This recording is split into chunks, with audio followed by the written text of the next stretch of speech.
Hello, lovely people, and welcome to another episode of Parenthood. This is the space where we dive deep into the real, unfiltered experiences of parenthood. From the challenges to the triumphs, from finding balance to losing it altogether, we are here to remind you that you are not alone in your journey.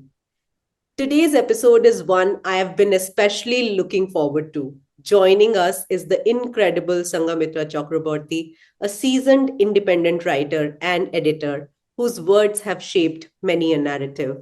But today, we are going beyond her professional achievements to uncover her journey as a parent and a partner. Sanghamitra has been with her partner of 22 years, Arunav Sinha, a renowned translator and academic. Together, they have raised Rijon, their 21-year-old son. Their story is one of the partnership, growth, and finding harmony despite differences. A relationship built on respect, friendship, and mutual support. We'll explore Sangamitra's parenting philosophy, her insights into co parenting, and how she has balanced her professional identity with her role as a mother. But before we dive in, let me just say how excited I am to have you with us today, Sangamitra. Welcome to Parenthood. Neha, I'm equally excited. We've been talking about this for a while, and as you know, I've been a little concerned that, maybe that can become a topic in our conversation. Yeah. Whether I'm the parent that normally have on your show, people who are in active parenting, because my son is now in his master's. Yeah. Yes, he's an adult. And just to let you know that we've been married for 32 years, and Wow. Srijan will be 23. So, Oh, yeah. oh, wow. So, You've been married for 32 years. I'm so yes. sorry for getting it wrong. No, that's fine. Maybe I had, you know, No, no, I but was, uh, I just thought we should make it clear that I've been a veteran at being married. uh, And And yeah, I mean, my concern has been that, I have a older yeah. offspring. I was about to say child, but he's an adult, and very often, I mean, so if you want to talk about the days when he was growing up, I'm happy to do that, and just shoot. Let's talk Yes, about it. It's yes, one of but my favorite topics. Talking. I'm so glad. I am so glad. But before we get into you as a parent, let's get to know you a little better, Sangamitra. So, if you were to describe yourself in three words, what would they be and why? I am a writer now. Yeah. I am someone who has grown up with a mother, and that is going to come up quite often here, who was a working and conscientious person. And I hope, I don't want to sound noble here, but I hope I am those two things as well. That's beautiful. That's beautiful. And talking about your family, could you tell us something about them? Your relationship of 32 years is such a beautiful, beautiful milestone. How did you both meet, and how would you describe the dynamic you've cultivated over the years with Aruna? Well, we also met over something which was not a happy situation. My brother's younger child had tragically passed away, and Sorry. there was negligence in part on the part of the hospital in Calcutta. And Arunava was a journalist then, and uh, they used to bring out a city magazine, and he wanted to meet me through another friend because they were doing a cover story on hospitals. And you know how it is with hospitals, right? I mean, it's a minefield, and he wanted to meet, and I was not ready because it was very close to this tragedy that had suddenly struck us. But that's how we met, actually. And we became friends immediately because there are so many things that we have in common. And I think through our marriage and parenthood journey, I think that friendship is what has carried us through. Yeah. And how's it now with both of you? Maybe is it an empty nest now with Srijan moving away?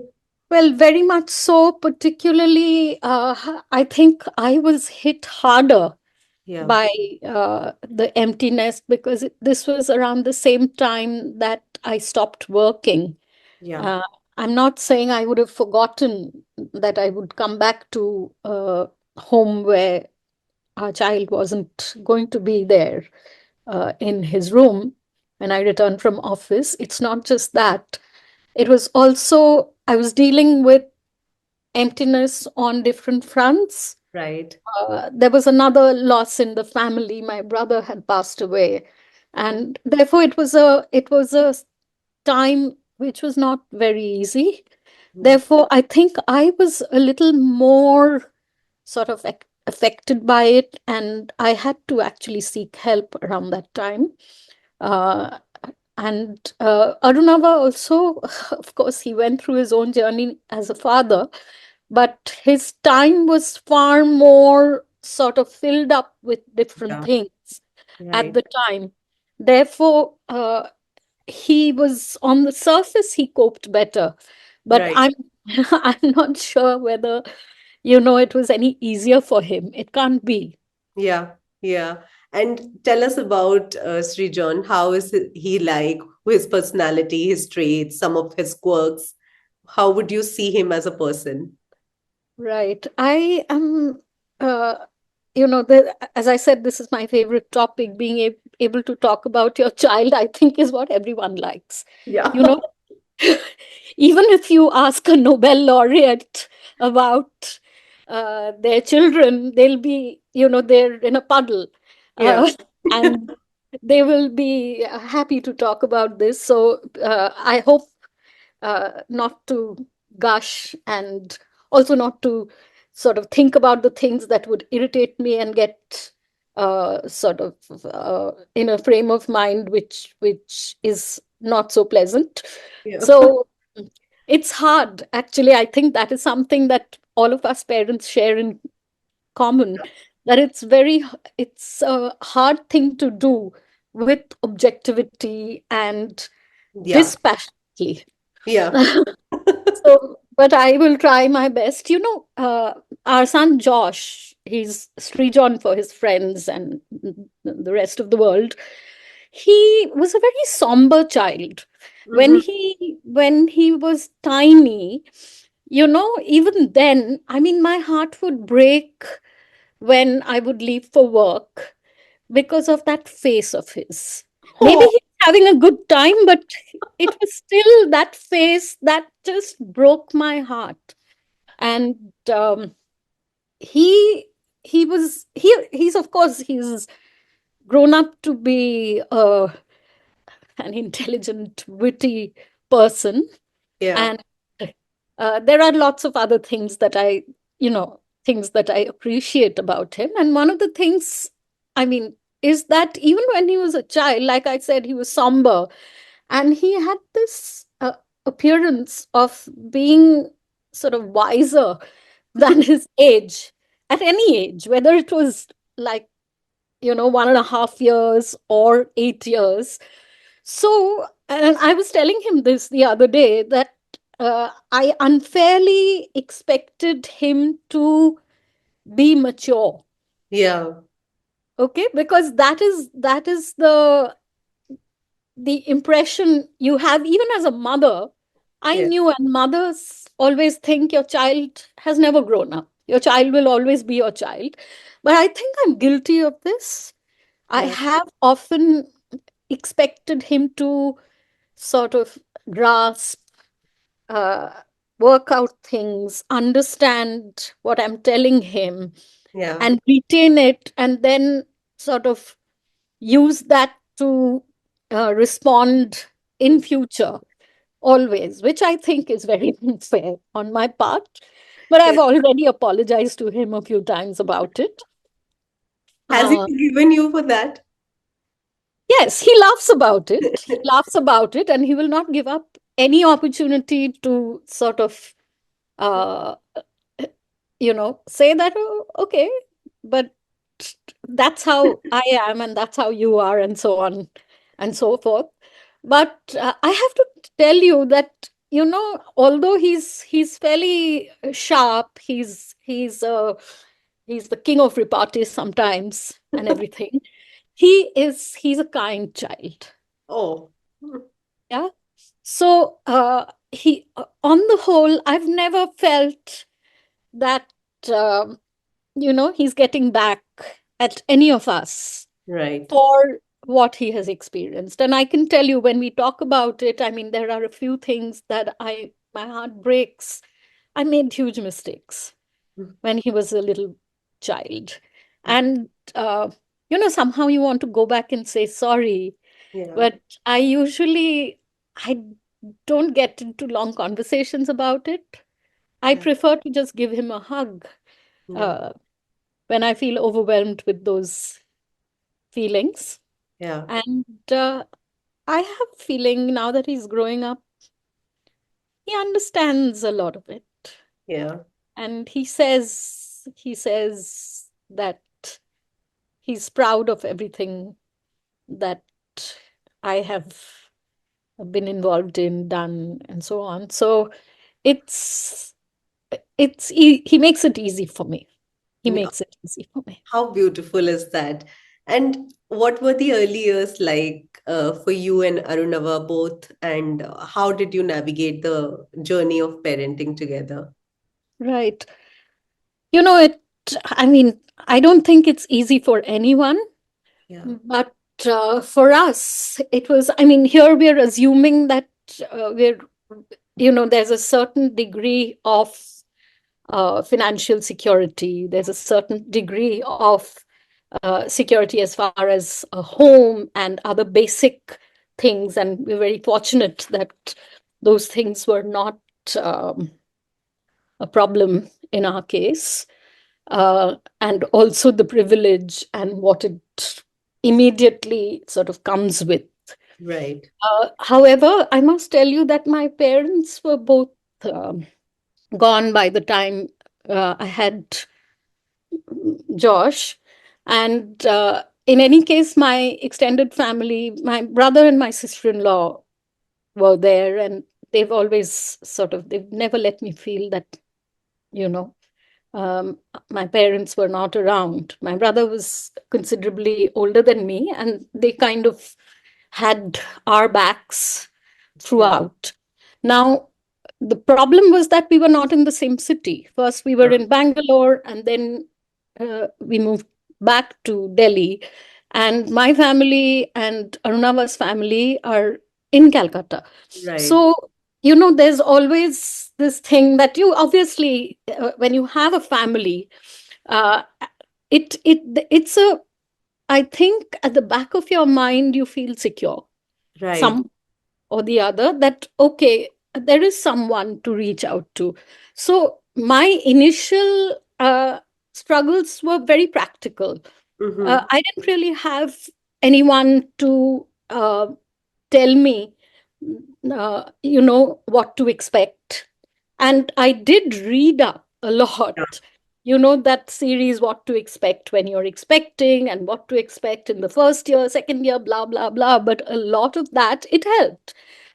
This was the time when a lot of these online groups Yeah. had started coming up. So, but somehow it's different when your mother is next to you, or someone Yeah.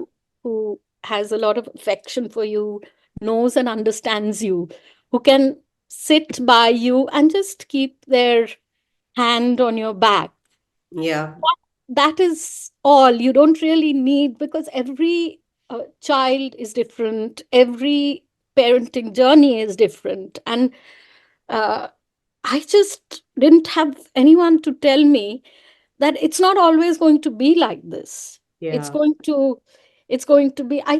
did do think that there was a little bit of a postpartum low that I went through. I Yeah. remember writing about it later in one of my editorials, I think, talking about parenting.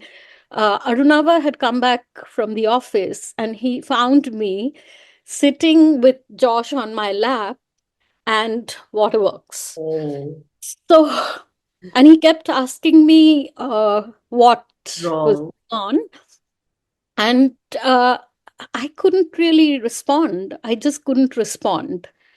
Yeah. It was a combination of no sleep, uh, physical discomfort, holding the baby and looking at it and thinking that, uh, oh my God, he's so tiny. Am I going to make a horrible mistake and something will go wrong?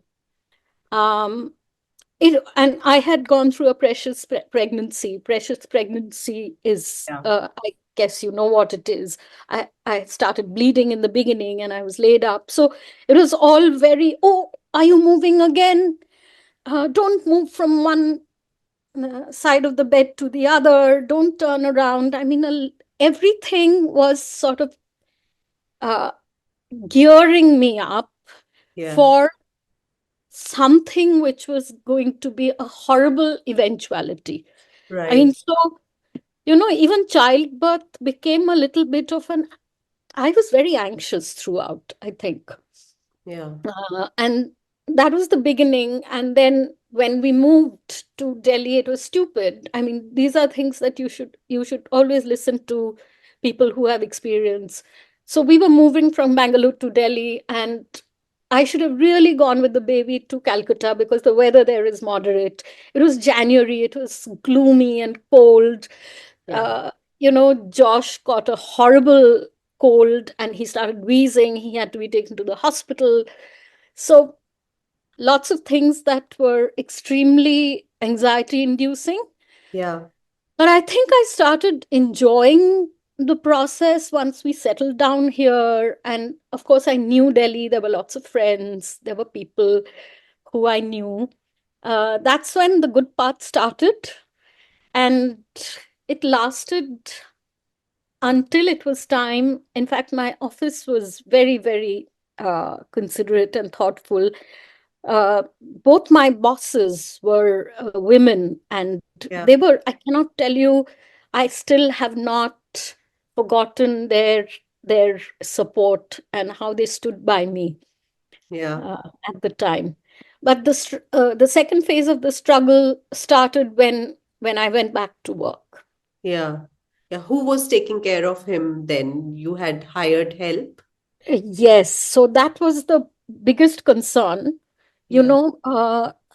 There were people who were unreliable. I mean, Yeah. there were days that, firstly, I think leaving the child for the first time, I think it's kind of wrenching Yeah. completely. And Yeah. even now, every time your child leaves home Yeah. to to go back to, I mean, Josh lives far away and he takes a flight. It's You go through the same thing. It's pretty much the same thing, and that's why I feel that y- your emotions as a parent, I Mm. think, many times I feel it's absolutely no different. Sometimes I feel the anxiety is greater because there's no sense of what is going on at the other Yeah. side. Yeah. Yeah. But yeah, help was an issue. And the other thing was that, I mean, my boss had told me this. Um, my boss in Delhi was one who, she's no more. And she also was a big support. But my boss in Bombay, one day she pulled me aside and she said, listen, Shongo, you are not giving up your baby. Actually, I had been feeding for a long time. Yeah. And she was the one who kind of unveiled that truth to me, that I had been holding on to my baby and I should let him go. And Yeah.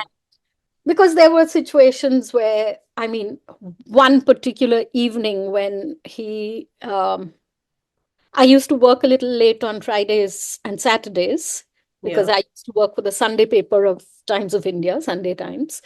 And I suddenly find I was running between my desk to another room where the pages used to be made. That time it was sort Yeah. of physically done. Yeah. Uh, and I suddenly found Arunava coming into the office with a wailing child in his pajamas. Both of them were in their pajamas. And my first emotion was anger. Uh, I was like, the whole floor can see this. Yeah. But he had been, when I heard what had happened, I just couldn't process it. He was hungry, Yeah. and he was clutching at my uh, night clothes, and they had gone down to the park in the neighborhood. Arunava just couldn't handle him. He wouldn't stop wailing. And then he said, let's just get him there. And yeah, I mean, it's almost like a dramatic representation of, I mean, this could be in a movie with Nirupa Roy, sort of, welling up with tears and motherly emotions. Yeah. But yeah, this too has happened. Yeah. And there was another thing that happened that I've never forgiven myself for, which was that, when I used to leave home, Yeah. I I finally found people who were Yeah. uh, good. And then one person I'll be forever grateful to is our driver, Bharat ji. He's still with us. And Oh. Josh calls him Bharat Chacha. Yeah, yeah. He's been with us for 30 years now. So almost 28 years. And Bharat would hold him and the girls would feed him. And I would suddenly slip away. Uh-huh. Yeah. Okay. And hoping that there won't be a scene. And I didn't want to, I don't know who I was doing it for. Yeah. I realized later that it was a very cruel thing I'm doing because my son, when he started speaking first, he told me this. Oh my He God. actually he actually said, "Don't run away." He Wow. said it in Bengali, and he basically told me, he didn't say don't run away. He tried to tell me that I should tell him when I'm leaving. Yeah. How how you said you expected him to be mature, but how mature of him? Yes, yes, he was. He was. I cannot tell you what this conversation meant for me, what it did to me. I'm having I I was just, I haven't ever forgiven myself for what I did, because he said this in a way that made me think about this madness. yeah. And whoever has been, I mean, I've had, younger women. I've always worked with a lot of women, and I've shared some very wonderful relationships with my colleagues and teammates and so on. Uh, some of them are always closer to you than others, but I've tried to tell many of my young women friends to take care of this bit. I don't think this is a common experience, but You it think was so? It is, I think.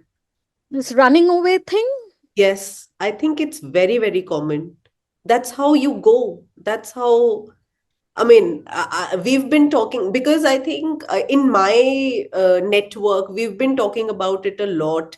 Oh, And everybody is, because the child makes a scene and you don't want to deal with that. And most of the time, you are running late, you're not on time, or you're running against time. And you just want to go out of the house with, not with a crying child, seeing a crying child's face. You want to see a happy child, involved child.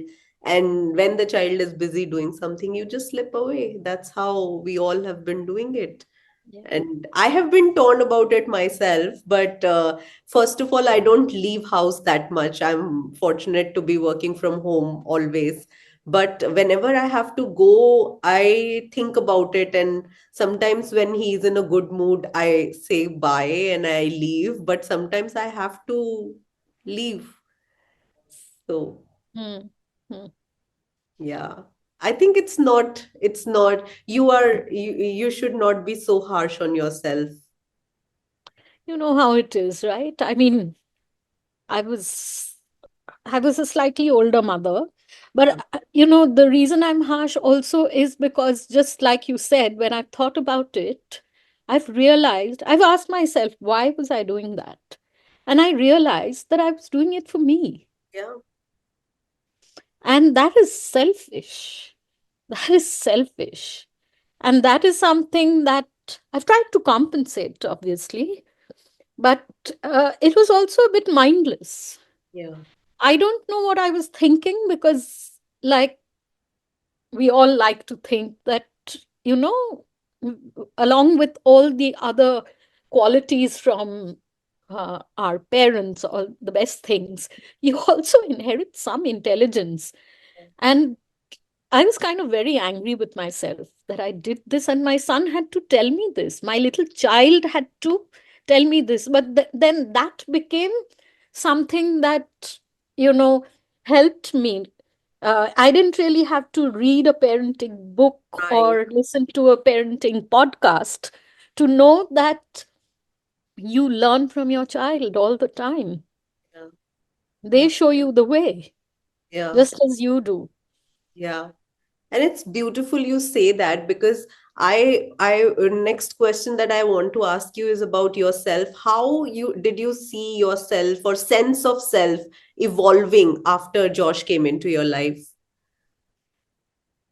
Interesting question. I did have my child a little sort of late in the day. We had been married for what, 7 years or so, uh, and uh, it was sort of 8 years actually. Uh, there were lots of times that people asked me questions. Yeah. There were times that I mean, I would dread it if, say, I was taking the train or the flight and somebody would, strike up a conversation. And, typically there are situations where there are well meaning aunties who will sort of ask you why you haven't had your child. And then completely unself consciously, they would also ask who has the problem and so Yeah. on and so forth. So all that had been happening.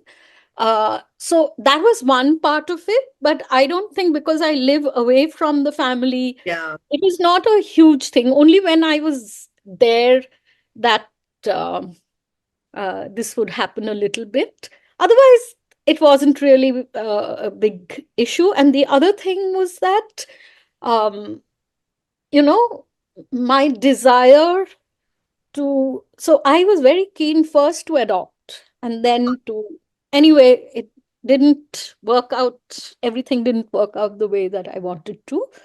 I used to be a volunteer at Mother Teresa's home, and that's what led me to the thought of becoming uh, an adopted mother. So, what changed was that I don't think because I was a busy journalist running around doing stuff, and then I went through a very difficult time with both my parents, being unwell and then passing away one after the other within a year. Um, it was quite overwhelming, and there was no sort of time to sit and mope about what my feelings were about Right. any of this. But I was happy when we finally decided to have a child, and I felt I became a better person. I became a more patient person. I could, I, I think when you are young, I was just talking to a cousin today that, I mean, I was telling her that we were idiots when we were young. I mean, Aren't when I we try all? to,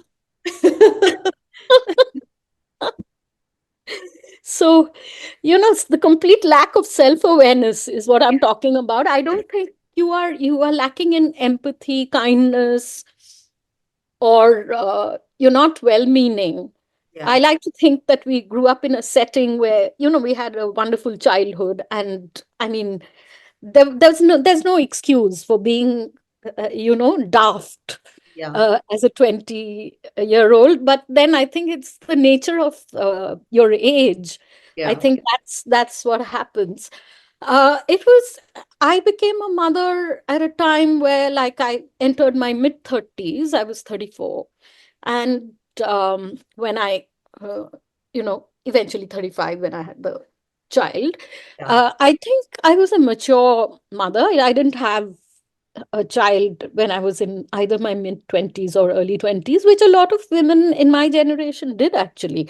yeah, Okay, so I uh, it wasn't as though everything else before that was a haze. yeah, No, but I did get married fairly early, and we spent a long time sort of being a couple with yeah, no kid. And I later on I wondered, how did we spend our time? yeah.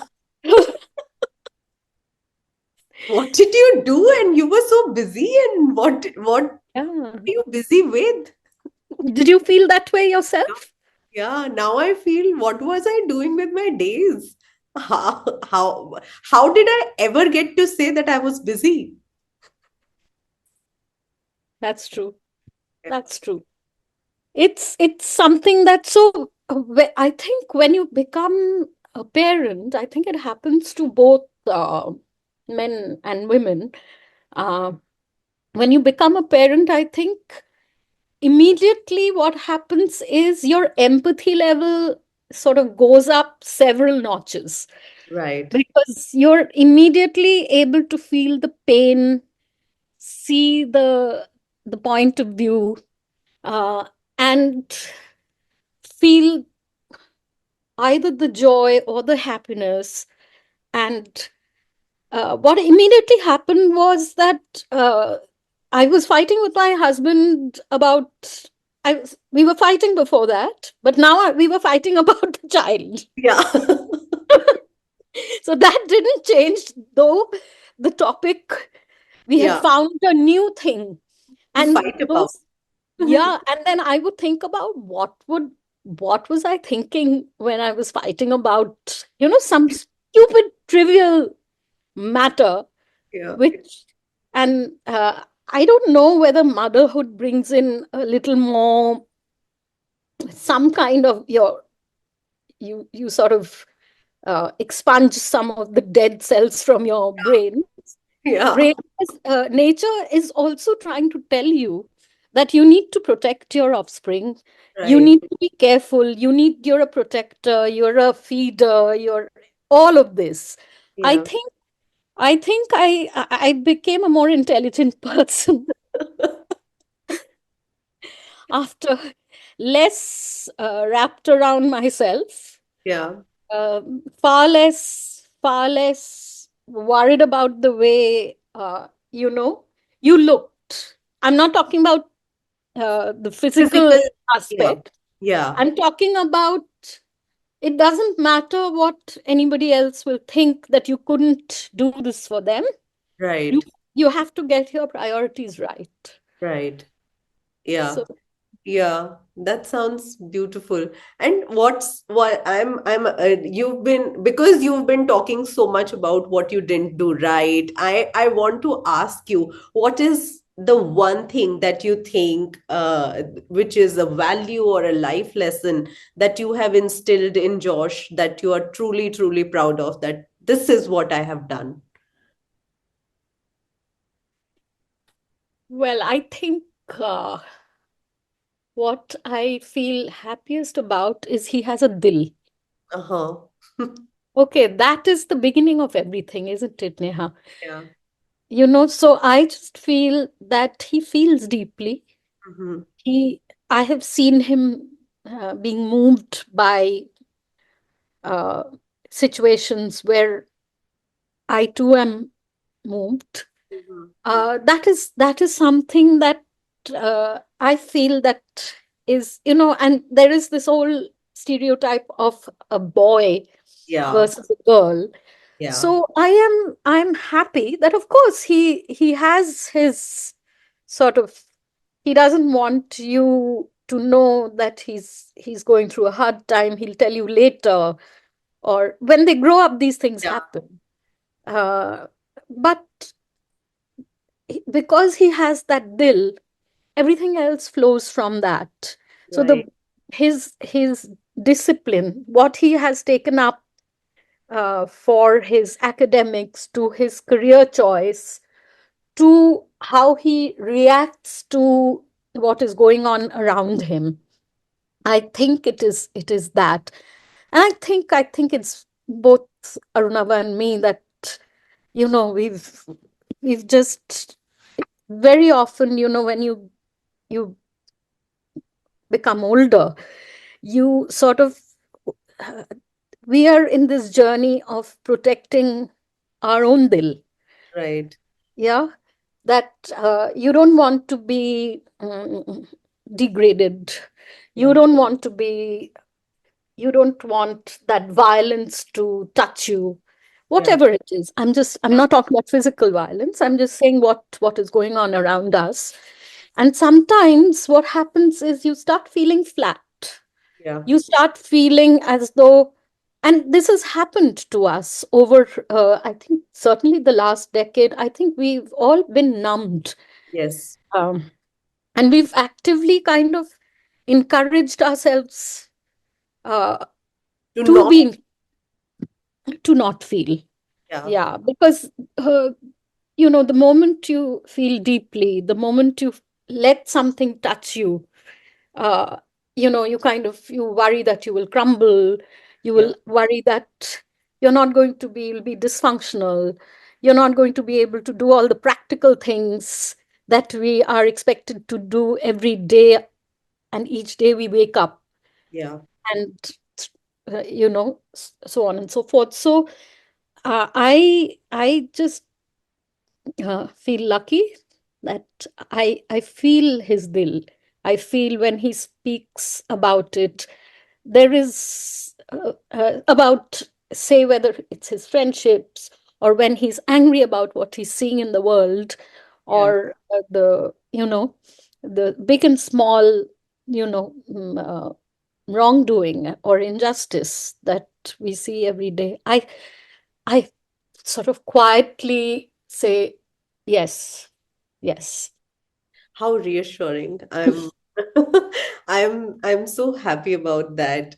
And you've mentioned that you and Arunava had differing approaches to parenting initially, but found common ground.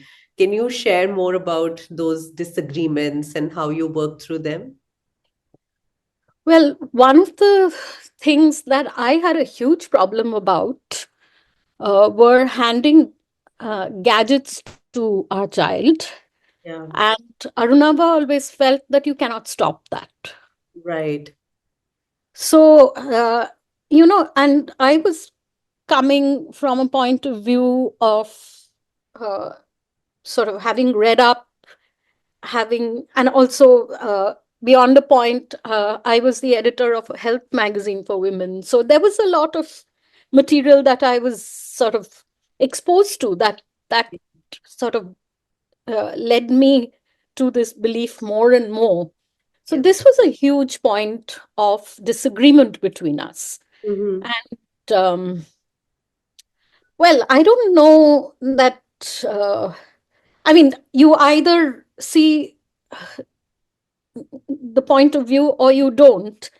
And I just felt that instead of taking a shortcut we should try and sort of replace the gadget with something else, which is so that kind of became it meant, giving a short TED talk to your husband and then Yeah. him. So that was, I don't think it was ever resolved, Uh-huh. because see, Arunava has always worked. I mean, just before Josh was born, he moved to the internet side of journalism. Right. Okay, so that was, I mean, it was very hard to sort of, tell him where I was coming from. Yeah. And I don't think we ever resolved it. In fact, the phone was given to the child way before I thought it should have been. And Mm-hmm. Arunava wanted my approval. Approval. Yes, as parents, we had to agree on it. Yeah. So, it was almost like, uh, uh, if I wasn't saying that it's okay, let's do this, I was being difficult. Yeah. Yeah. Yeah. I can see that. I can see that happening. I don't know whether he's going to watch this, but he may have a point of view that, uh, I'll convey to you later. Yeah. Yeah, because he's looking like the bad guy and insensitive and everything else. He Yeah. had a point of view. His point Yeah. of view has always been that, you cannot stop technology, you cannot whatever, but the anxiety Yeah. and the shrinking attention spans that come with uh, gadgets, looking at uh, I Screen. mean, initially it was television, then it became the iPad, and then there was a phone. And Yeah. initially it was an extra set of phone that Josh's father had, and then whatever. And I don't even remember the details now. Yeah. But frankly, I used to be in a funk about this. Mm-hmm. So, and I used to sometimes feel helpless because Josh has always been a very quiet child, and he was a reader. I have to tell you this. I mean, this is something that even when he was a very small child, he was always a reader. And there are lots of people who still tell me this. Very in the early days of us going to the Jaipur Literature Festival, there used to be a British Council Yeah. counter where there was a poof. And there are so many people we used to drop him there, he used to read book, and we used to just go around listening to panels, or going into the bookshop. Also, it was very crowded and dusty. I didn't want to take him everywhere. So a lot of people who knew Josh knew that, You are uh, right. yeah, yeah. And they still remember this sort of scene, that the little child who's barely able to sort of stand up is still reading a book. Yeah. What a scene to, be a witness to. Yeah. Yeah, but what was your question? I think I came. No, but that's okay. I have got my answer sort of. But tell me about. I'll ask you an extended question. You and Arunava have built, I think, such a strong partnership over the years. Of course, there have been disagreements about the parenting philosophy and things. What's one moment where your bond as partners really carried you through to a very tough parenting challenge? I think there have been others. I think the initial days that I'm talking about, I mean, because it's so far away, we should not discount it. But Yeah. I think those were days that were um, tough. Yeah. Uh, mm, and the other point was when this is sort of closer to now, the COVID times. Yeah. when Josh was supposed to leave for his college, but he couldn't, so he was kind of feeling trapped. Yeah. A lot of children went through this, and I spoke to a lot of Josh's friends, mothers, because we were kind of talking to each other. Everyone was feeling at a loss at that point, that what to do, what not to do. I think that was and what happened was he went first, he went off to France. And then we suddenly heard that they were going to close the borders. So he rushed back to India. Yeah. And then um, there was a little bit of it was a difficult time because he was going through some mental health issues, and then we later realized that it was a misdiagnosis. Oh, Yeah. So so that was, I mean, we've uh, it's fine now and it all worked out well, but it was we went through a few difficult weeks and months because it was something that we were not sort of equal to the task, particularly because it needed an expert opinion. And we were not able to understand what was going on with him. yeah. And he was sort of um, he was not able to share. That was the thing with him. But I think we are all sort of, thankfully nobody has a stigma about Yeah. This, talking about any of this. And uh, Josh himself, I think he sort of took charge. And he he was the one who actually fixed the problem. wow. Yeah, but we are also very thankful to his therapists and you know all the people who helped him. Yeah. We came out of that difficult time. Yeah. And tell me, Sanghamitra, that you've been talking so much about your mother and how big an influence she's been on your life. So, did you, in your parenting journey while raising Josh, did you find yourself borrowing from your own upbringing and your own childhood, or did you All the contribute time. all the All the time? time. Yeah. Firstly, as I was saying, that when uh, I was at the crossroads, and I was trying to figure out whether I should give up my job because I couldn't get a good person. It was my brother who reminded me that we had a working mother who Yeah, left us every single day and went to work, and how proud we were of everything she did. right. So, I had kind of forgotten that. So, my brother is no longer with us, but I thanked him for reminding me that. Yeah, So there were good days and bad days. I remember that I still remember it myself, that there were days as a child when, say, I had fever, yeah, and I wouldn't ask her in the morning whether she was going to work or if she was not going to work. It was one of those things that if you didn't address it, you didn't ask, then it's not going to happen. But my mother also sort of had a job where, I mean, she had a field job, so she could often leave late. yeah, And then I would see that she's had her bath and now she's taking out her sari and she's now planning to go out. yeah, And my spirits would sort of. So I remembered this very clearly. And uh, it wasn't as though every time I was able to do it, but right. I tried to do what I could as a mother. Yeah, That is one thing. The other thing is that my mother, I mean, I think everyone noticed, she was an extraordinarily gentle person, mm-hmm. loving, and all mothers are loving, but she was never harsh. Yeah, I think my nature was not exactly as like I was saying, when I was younger, mm-hmm. I had a lot more fire in me.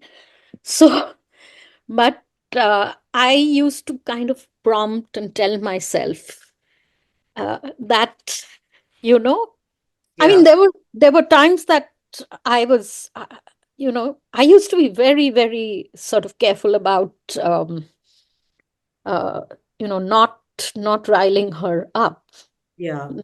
not annoying her. I do remember, and the parenting at that time was that if she was annoyed with me, she would either not talk to me or she wouldn't eat. I mean, Yeah. which was a very cruel thing in hindsight. But uh, that was something that I never did. I never did that. Yeah. But I did. I did. I was very firm with my son whenever. In fact, between the two of us, I've kind of consistently been the bad cop. Yeah, I think mothers do tend to become that in some cases. I have seen most of the mothers being the good cops, but in some cases, I think the stronger the women, the badder the cops they are. Yeah, and I think inevitably, I think a lot of mothers have this experience that we have to go and tell the father that, come on, you also sort of, Fuck up. because no, I mean, I want to be popular with the Yeah, child as well. yeah, I want Yeah, to be a fun parent. So, yeah. yeah, So, so I think that too has happened. But I think on the whole, I've seen fathers can be completely unaware of what is going on. yeah, And women tend to sort of think through every little thing, notice every lapse, yeah, uh, sort of, again, collect into a puddle if there's the slightest yeah, gesture. yeah, So I think, um, like I was saying, that a little bit of moderation there would have helped. yeah. At that time, I'm talking about, uh, Very, very early years, no? yeah, or my early years as a mother. Yeah. Uh, but I don't know whether I screwed up very heavily. I have. I mean, You I have, like, I don't think so. I don't know, but yeah, I think we all do, and we all sort of, uh, hindsight is something that is a good thing and a bad thing. Yeah, On the whole, I think it's good for everyone, yeah, including the hindsight that the child gathers yeah, when they're growing up. yeah, yeah, So my mother's way was something that was not. She was a very. I mean, she was a copybook mother. She was a working woman, but she looked after us. She looked after the family. She yeah, stretched herself quite a bit, and I think some of it came out while she was sort of upset with us, my yeah, brother and me. yeah, But she really stretched herself. I think that yeah, is something that. So I used to tell myself uh, to not be precious, yeah, and that it wasn't just my mother. I had seen far too many women in my family, around us, people, the staff, the didis who came to work with us. Everyone was going through the same journey. yeah, So yeah. And mm, Sanghamitra, I want to ask you, as a writer, has parenthood ever influenced your creative work or perspective? Are there any moments from your parenting journey that you have found their way into your writing? I have to be honest, I'm not a writer in the sense that so many other people are. Yeah, I've My first book is just about to come out, but I have written sort of as a journalist. So yeah, not so much as a writer. I've never written fiction, yeah, uh, not published fiction. I can't say I've never written fiction, but the thing is that I think for women and men, you are a sum total of all the pieces Yeah. of yourself, that you're so many different things. And I think in say the last 22 years, Yeah. uh, i've I've been, I mean, uh, my identity is very much linked to my family and my child, mainly my child. And I think it's inevitable that it kind of sort of casts its little, Yeah. there's a filter no Yeah. matter what you do. So it was, even when the work I was doing as an editor, health editor, I had a parenting column in the magazine very early on, even before anybody. This was 2006, Yeah. and I had approached Shelja Sen of Children First. She did a long playing column. She did it for as long as I was there, and a little longer. For over a decade, she was our parenting columnist. And I think everything that my work entailed, there was the mother in me inevitably kicked in. So, Yeah. in terms of column ideas, story ideas, what were we going to talk about? What were the things that we were hearing? All of that.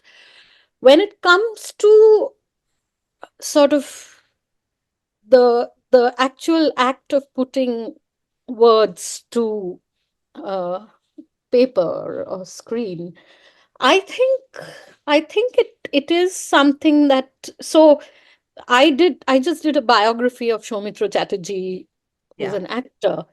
And there were so many moments when, while talking about a film, while sort of having conversations about what kind of a father he was, and while talking about, the general family atmosphere and things that were going on within that home. Of course, this is something that I think you react to things in a that filter never goes away. Yeah, yeah.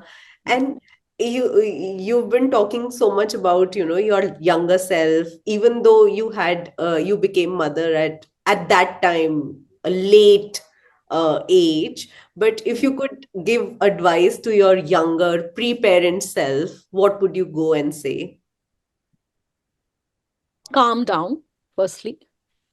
I think that is something that, there were so many completely pointless worries that we carry around within us. The Yeah, kind of, we're anxious about things that, eh, eh, sort of, when you, much later, you can only laugh about. yeah, So, that is something. So, I've kind of made friends with one or two young ladies who are Josh's friends. One uh-huh, of them is almost like a godchild. She came and spent some time with us in the summer, and we became very good. We were almost like mother and daughter. uh-huh, And nobody told us this. And I also lost my mother before I became 30. yeah, So I didn't really have anyone to tell me uh, not to worry about things. I mean, I think, thinking about it, we all understand that what we think of as inconsequential right now yeah, was the most important thing then. yeah, Just having that, have having someone tell you this, that you'll be okay, you'll yeah, be fine, yeah, calm down, because this also happened to me. yeah, Okay, so that is the first thing. The other thing is that you're talking about before having the child or yeah. after. Before having the child. Yeah. Yeah, so I don't think I was worrying so much about the body clock as the fact that we're both becoming very old, we should do something. Yeah, Okay. So the practical side of it. So I would tell myself that, you know, neither of us saved before. So my second tip would be that, and I see a lot of my young colleagues doing that, and at a very young age, I have seen women who have booked a flat Hmm. or, you know, uh, sort of gotten down to making small investments or Yeah. doing whatever makes sense to them. But rather than sitting there and fretting, Yeah. I think it's better to sort of, I mean, if you are going to start taking folate, you might as well sort of start some SIPs along the way. I think that's brilliant advice. The moment you start taking folate, start SIPs. Yeah. I wish So, someone had told this to me. same here. Same Yeah. here. My parents were also sort of very impractical people. They were, I mean, at heart, I think they were both poets and artists. Yeah. And I never had this advice from my parents ever. I mean, she would say, don't waste money. Yeah. But there are parents who push their children to do all these practical things, Yeah. which we never did. And I mean, we just sort of went out, had a good time, bought expensive gifts for our friends, Yeah.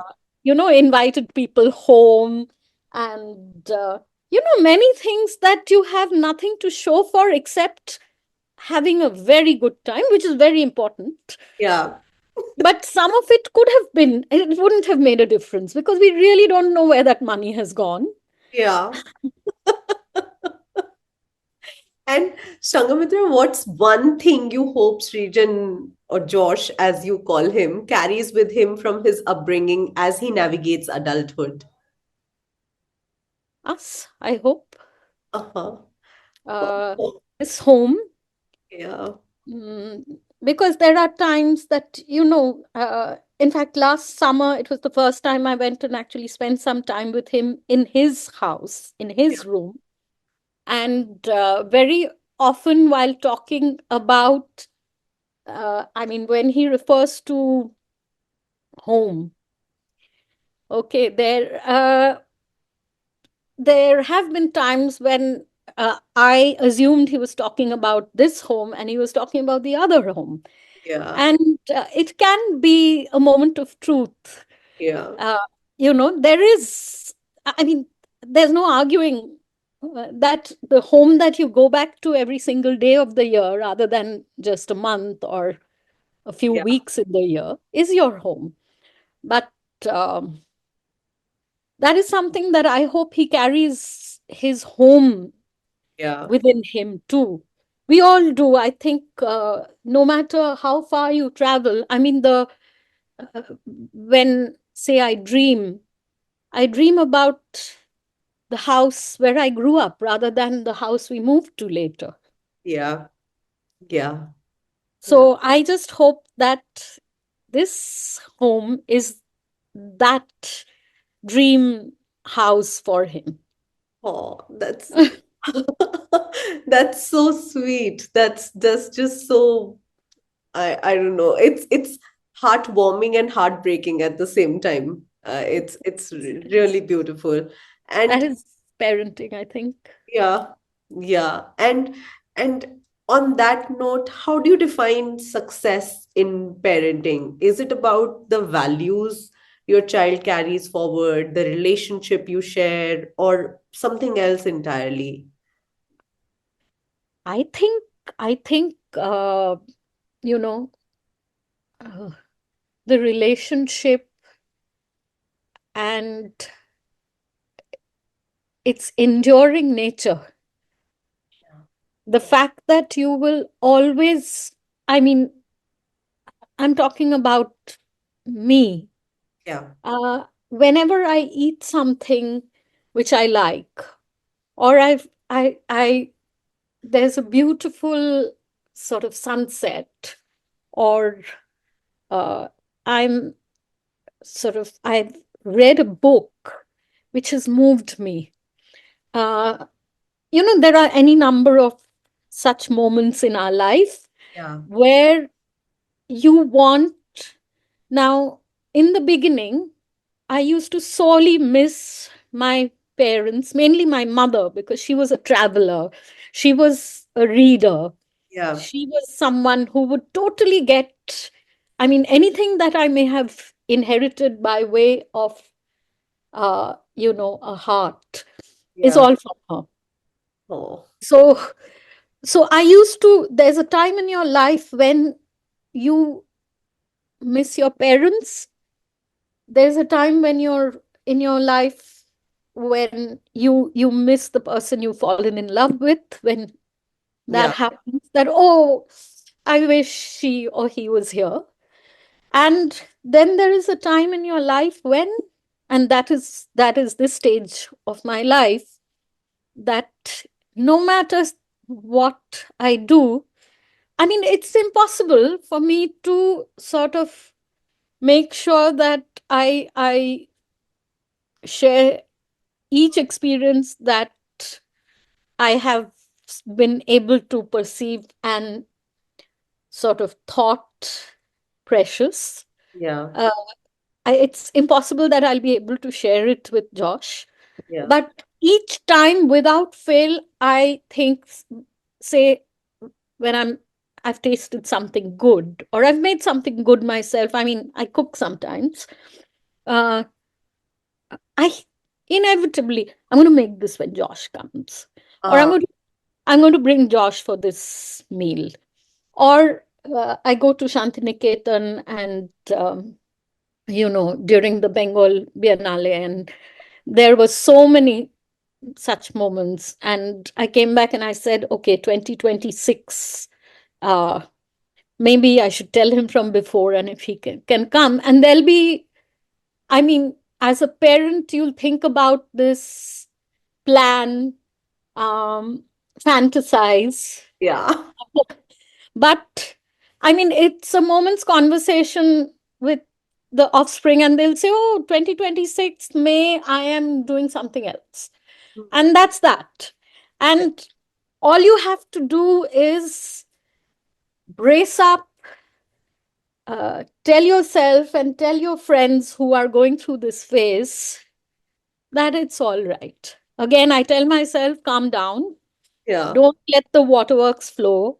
Don't feel that, lump in your throat for too long. Yeah.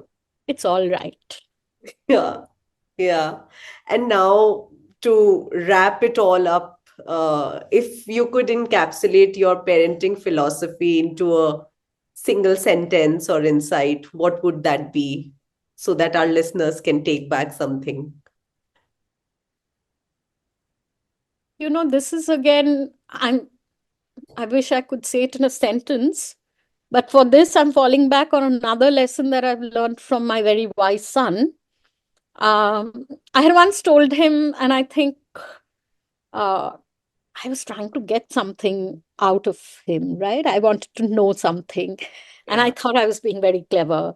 And I said, come on, Josh, we're friends, this, that, the other. And he looked at me and he said, no, you're my parent. Hmm. Okay. So I think that is a truth that I have carried with me. I mean, this is something that we hear all the time, whether as parents, are we friends? Are we Yeah. authority figures? Are we this or we that? But I think our children at the end of the day, they want us to be parents. Yeah. Okay. So I in a sentence, I want to be his parent. I want to, as a parent, I will always be his parent.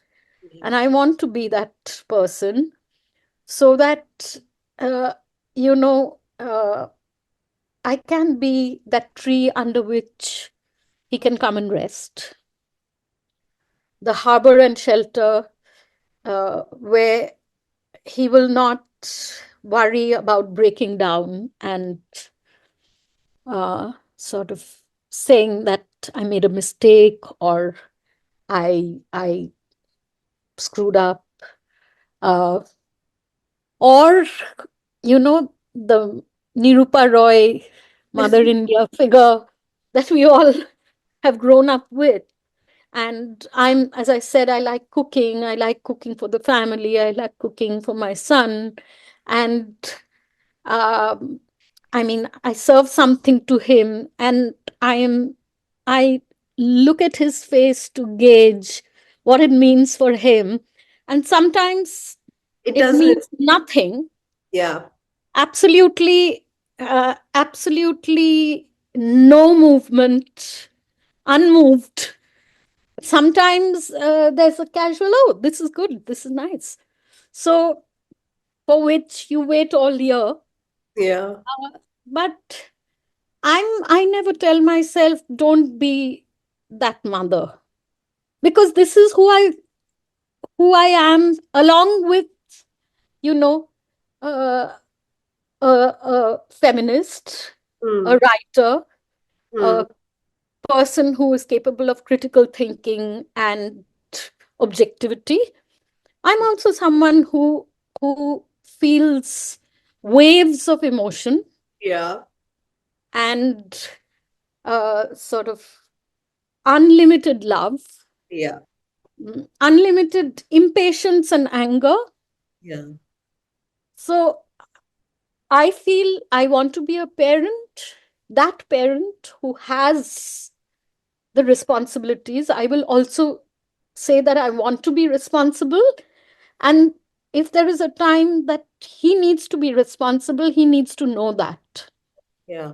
I'm not going to be that person who will tell him to, because if grows up as a caring husband, a responsible employee, uh, a civic minded citizen, all of this, Yeah. I think it flows from what we were talking about. And that also means, I mean, it's hard to say you look after me, Yeah. but I often tell him that, say, if his father needs to be told something, or, there's a little bit of nudging required, Yeah. I do that. And I do that without hesitation, that what will he'll mind, he'll think. I think too many times we also, because of, you know, we're also walking on eggshells quite Yeah. often.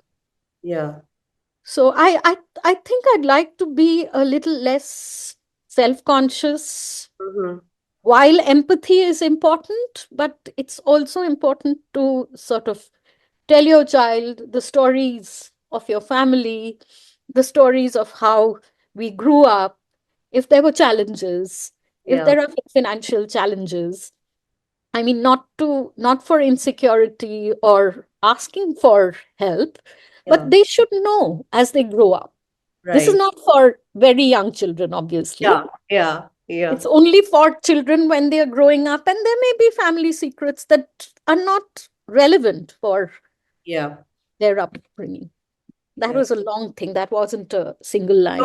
but it was very, very meaningful, and I think I don't know about our listeners. That's secondary, but I am taking a lot away from this conversation. This has been such an enriching conversation. Thank you for sharing your story with such honesty and warmth. And I'm so sure that your journey as a parent is as thoughtful and intentional as has been your professional journey. And I think you should be really less harsh on yourself.